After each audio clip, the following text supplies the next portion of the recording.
Hey, what is up guys? My name is Griefdrums, and in today's video we're going to be taking a look at the Data Peak series on the Rainbow Six Siege website.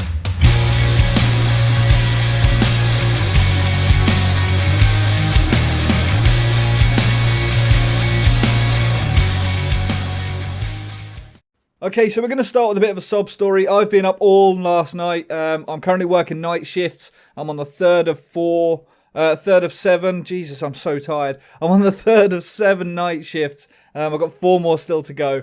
And they're 12-hour night shifts, so I'm absolutely shattered. So I'll apologise now if there aren't that many videos going up at the minute. As soon as this week is out of the way with, I'm going to get back to normal, back to posting as much as I possibly can. And I've also been doing a bit of streaming, so I'm going to get back to that as well.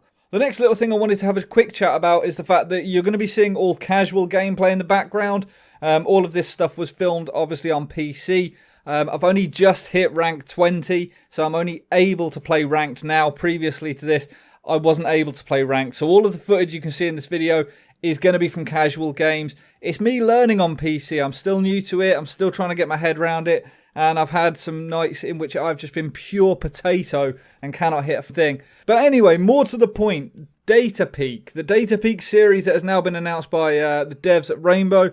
It's all been put up onto the Rainbow Six Siege website. If you haven't been there lately, if you head on over to the blog page, you can see everything that I'm on about.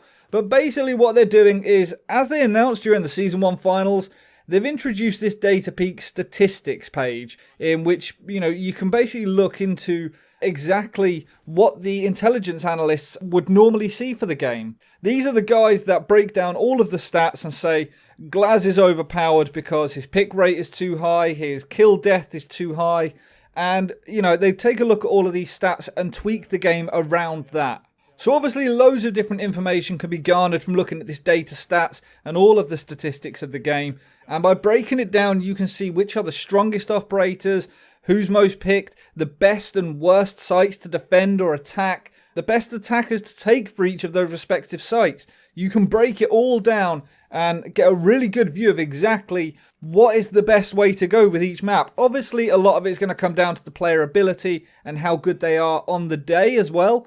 But by mining through all of this information, you can garner a lot of really good, positive stuff to take forward with you. The first load of information that has gone up for the Data Peak series was on the 30th of June, and it pretty much broke down Jackal and Mira's addition to the game in Velvet Shell, as well as Glaz's mid-season reinforcement and how that affected the game. As you can see here, these are the two charts, the top one being Jackal and the bottom one being Mira. And you can see when they first came in, their pick rate was quite high. I mean, it was, 60% at one point, and it slowly declined over time, and it's, sort of settled around 33%, which I think is their sweet spot for operators. It's what the devs want to be seeing. And then what they've also done is they've put this into a nice little table. So it breaks down sort of the top 5 players for the attack and defense, and then where these new operators fit in and who got bumped from that. So by breaking it all down and being able to see exactly who sits where, it's really interesting to see, because obviously at the beginning of a season, everyone wants to try out the new ops. Everyone wants to see what they can do and how good they are and where they fit into the game. And it's quite clear that by the time you get to the mid-season reinforcements, that can be completely different. Halfway through Year 2 Season 1, neither Jackal nor Mira even featured in the top 5 for the mid-season reinforcements. It just didn't happen. Glaz, however, obviously got his buff, and his pick rate spiked. Characters like Jaeger and Ash are always going to be top of these lists. Everyone knows that every team nearly has an Ash Jaeger main, because the hitbox is so incredible. It's so difficult to deal with at times and can be a real problem causer for teams. The interesting thing to take from all of this, though, is the fact that, this has been put out there for other people and for players to break down the stats. And for those that are really good at data mining and figuring out trends, for them to break it all down. Because I'll be completely honest, from looking at these stats myself and looking at what, is said on the website, I find it incredible because it seems like a lot of the devs are missing the point here. When you've got operators like Ash and Jaeger sitting around about the 80% pick rate, that's pretty insane. That clearly goes to show that there's something not quite right with these operators if you're trying to get everyone to have a 33% pick rate. Now, obviously, that's never ever going to be the case. You're never going to get it to that point in which every operator is picked the same amount. There's always going to be ones that are picked more than others. But surely by breaking these figures down, you can see that there's something not quite right with them. It does go on to mention about the top 4 defenders remaining the same.